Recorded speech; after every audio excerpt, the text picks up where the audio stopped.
Hi friends, welcome back to my channel. ಇವತ್ತಿನ ವಿಡಿಯೋದಲ್ಲಿ ಸಿಂಪಲ್ಲಾಗಿ ನಾನು ಯಾವ ರೀತಿ ಮೊಸಪ್ಪನ್ನ ಮಾಡ್ತೀನಿ ಅಂತ ಈ ವಿಡಿಯೋದಲ್ಲಿ ತಿಳಿಸ್ಕೊಡ್ತಾ ಇದ್ದೀನಿ. ಹಾಗೆ ತುಂಬ ದಿನ ಆದಮೇಲೆ ನಾನು ವಿಡಿಯೋ ಮಾಡ್ತಾ ಇದ್ದೀನಿ. ಯಾರ್ಯಾರು ನನ್ನ ಚಾನಲಲ್ಲಿ ವೀಡಿಯೋಸ್ ನೋಡ್ತಿದ್ದೀರಾ ಪ್ಲೀಸ್ ಸಬ್ಸ್ಕ್ರೈಬ್ ಮಾಡಿಕೊಂಡು ಪಕ್ಕದಲ್ಲಿರುವಂಥ ಬೆಲ್ ಐಕನ್ನ ಕ್ಲಿಕ್ ಮಾಡೋಕ್ಕೆ ಮರಿಬೇಡಿ. ನಾನು ಮೊಸಪ್ಪಿಗೆ ಬೇಕಾಗಿರೋವಂಥ ಸೊಪ್ಪನ್ನ ತೊಗೊಂಡಿದ್ದೀನಿ. ನೀವು ಕೂಡ ಯಾವ ಸೊಪ್ಪು ತೊಗೋಬೇಕು ಅಂತ ಗೊತ್ತಾಗಿಲ್ಲ ಅಂದರೆ ಮಾರ್ಕೆಟ್ಗೆ ಹೋಗಿ ಮೊಸಪ್ಪಿಗೆ ಸೊಪ್ಪು ಕೊಡಿ ಅಂತ ಹೇಳಿ ಸಾಕು, ಕೊಡ್ತಾರೆ. ನಾನಿಲ್ಲಿ 4 ಥರ ಸೊಪ್ಪು ಮಿಕ್ಸ್ ಇದೆ. ಇದರಲ್ಲಿ ಪಾಲಕು, ಮೆಂತೆ, ಸಬ್ಬಸಿಗೆ ಹಾಗೆ ದಂಟಿನ ಸೊಪ್ಪು ಇಷ್ಟನ್ನು ಚಿಕ್ಕದಾಗಿ ಕಟ್ ಮಾಡಿ ಹಾಕಿದ್ದೀನಿ. ಹಾಗೆ ಕೂಡ ನೀಟಾಗಿ ತೊಳೆದು ಹಾಕ್ಕೋಬೋದು. ನಾನಿಲ್ಲಿ ಬೇಗ ಮಸಿಬೋದು ಅಂತ ಕಟ್ ಮಾಡಿ ಹಾಕಿದ್ದೀನಿ. ಹಾಗೆ ಅರ್ಧ ಕಪ್ ಆಗುವಷ್ಟು ತೊಗರಿಬೇಳೆ ಮೊದಲೇ ನೆನೆಸಿಟ್ಕೊಂಡಿದ್ದೆ, ಬೇಗ ನುಣ್ಣಗಾಗುತ್ತೆ ಅನ್ನೋಕ್ಕೋಸ್ಕರ. ಅದಾದಮೇಲೆ ಅದಕ್ಕೆ ಒಂದು ಅರ್ಧ ಕುಕ್ಕರ್ ಆಗೋಷ್ಟು ನೀರನ್ನು ಸೇರಿಸ್ಕೊಳ್ಳಿ.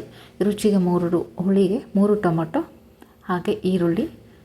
ಇದಕ್ಕೆ ನಾನು ನೆನೆಸಿಟ್ಕೊಂಡಿರೋವಂಥ ಕಾಳನ್ನ ತೊಗೊಂಡಿದ್ದೀನಿ. ನೀವು ಕೂಡ ಯಾವುದಾದ್ರೂ ಕಾಳು ಸೇರಿಸ್ಕೋ ಥರ ಇದ್ದರೆ ಸೇರಿಸ್ಕೋಬೋದು. ನಾನಿಲ್ಲಿ ಹೆಸರು ಕಾಳನ್ನ ಸೇರಿಸಿದ್ದೀನಿ. ಖಾರಕ್ಕೆ ಸ್ವಲ್ಪ ಜಾಸ್ತಿನೇ ಮೆಣಸಿನ್ಕಾಯಿನ ಸೇರಿಸ್ಕೊಂಡಿದ್ದೀನಿ. ರುಚಿಗೆ ತಕ್ಕಷ್ಟು ಉಪ್ಪು, ಸ್ವಲ್ಪ ಜೀರಿಗೆನ ಹಾಕಿ ಚೆನ್ನಾಗಿ ಕೂಗಿಸ್ಕೊಳ್ಳಿ.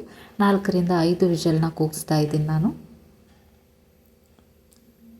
ಜಾಸ್ತಿ ನುಣ್ಣಗಾದರೆ ನೀವು ಗ್ರೈಂಡ್ ಮಾಡಿ ಹಾಕ್ಕೋಬೇಕಂದ್ರೆ ಸ್ವಲ್ಪ 1 ರೌಂಡ್ ಹಾಕಿದರೆ ಸಾಕು. ಅದಕ್ಕೋಸ್ಕರ 5 ರಿಂದ 6 ವಿಷಲ್ ಕೂಗಿಸ್ತೀನಿ ನಾನು. ನೋಡಿ, ಸೊಪ್ಪು ಬೆಂದಿದೆ. ಇವಾಗ ನಾನು ಇಲ್ಲಿ ಹಾಕಿರುವಂತಹ ಟೊಮೊಟೊ ಹಾಗೆ ಹಸಿಮೆಣಸಿನ್ಕಾಯಿನ ಮೊದಲು ತೆಗೆದಿಟ್ಕೋತಾ ಇದ್ದೀನಿ. ಅದಾದಮೇಲೆ 3 ರಿಂದ 4 ಸೌಟ್ ಆಗುವಷ್ಟು ಕಾಳು ಹಾಗೆ ಸೊಪ್ಪನ್ನು ಕೂಡ ಬಸಿತಾ ಇದ್ದೀನಿ.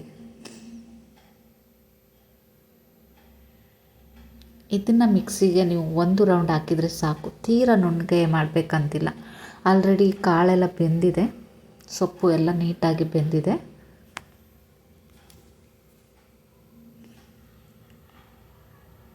ನೀವು ಗ್ರೈಂಡ್ ಮಾಡುವಾಗಲೇ ಸಾಂಬಾರು ಪೌಡರ್ನ ಸೇರಿಸ್ಕೋಬೋದು.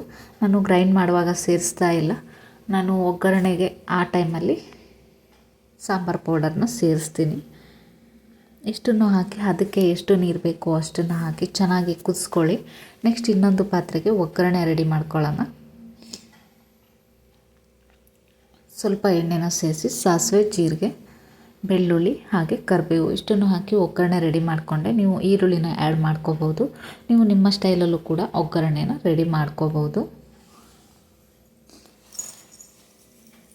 ಗ್ಯಾಸ್ ಸ್ಟವ್ನ ಆಫ್ ಮಾಡಿ ಸಾಂಬಾರು ಪೌಡರ್ನ ಇದಕ್ಕೆ ಸೇರಿಸಿದ್ದೀನಿ. ಯಾಕಂದರೆ ಸ್ವಲ್ಪ ಕಲರ್ಫುಲ್ಲಾಗಿ ಸಾಂಬಾರು ಬರುತ್ತೆ ಈ ರೀತಿ ಸಾಂಬಾರು ಪೌಡರ್ನ ಸೇರಿಸೋದ್ರಿಂದ. ಇವಾಗ ಬಿಸಿ ಮಾಡಿರೋವಂಥ ಸಾಂಬಾರನ್ನ ಒಗ್ಗರಣೆಗೆ ಸೇರಿಸಿ ಮುಚ್ಚಿಟ್ಬಿಟ್ಟೆ. ನೋಡಿ, ಇವಾಗ ಬಿಸಿ ಬಿಸಿ ಆದಂಥ ಮೊಸಪ್ಪು ರೆಡಿ ಆಯಿತು. ನೀವು ಯಾವ ರೀತಿ ಮೊಸಪ್ಪು ಮಾಡ್ತೀರಾ ಅಂತ ತಿಳಿಸಿ. ಹಾಗೆ ಈ ವಿಡಿಯೋ ನಿಮಗೆ ಯೂಸ್ಫುಲ್ ಅನಿಸಿದ್ರೆ ಒಂದು ಲೈಕ್, ಹಾಗೆ ಯಾರೆಲ್ಲ ನನ್ನ ಚಾನಲ್ನ ಸಬ್ಸ್ಕ್ರೈಬ್ ನೋಡ್ತಾ ಇದ್ದೀರಾ ಪ್ಲೀಸ್ ಸಬ್ಸ್ಕ್ರೈಬ್ ಮಾಡಿಕೊಂಡು ಪಕ್ಕದಲ್ಲಿರುವಂಥ ಬೆಲ್ ಐಕನ್ನ ಕ್ಲಿಕ್ ಮಾಡೋಕ್ಕೆ ಮರಿಬೇಡಿ. ಇದು ನಿಮಗೆ ಮುದ್ದೆಗೆ ತುಂಬಾ ಚೆನ್ನಾಗಿರುತ್ತೆ. ನಾನಿವತ್ತು ಅನ್ನ ಅಷ್ಟೇ ಮಾಡಿರೋದ್ರಿಂದ ಅನ್ನಕ್ಕೆ ಟೇಸ್ಟ್ ಮಾಡಿದೆ, ತುಂಬಾ ಚೆನ್ನಾಗಿತ್ತು. ಇದೇ ರೀತಿ ಹೊಸ ರೆಸಿಪಿಯೊಂದಿಗೆ ಮತ್ತೆ ಬರ್ತೀನಿ. ಅಲ್ಲಿ ತನಕ keep watching my channel. Thank you.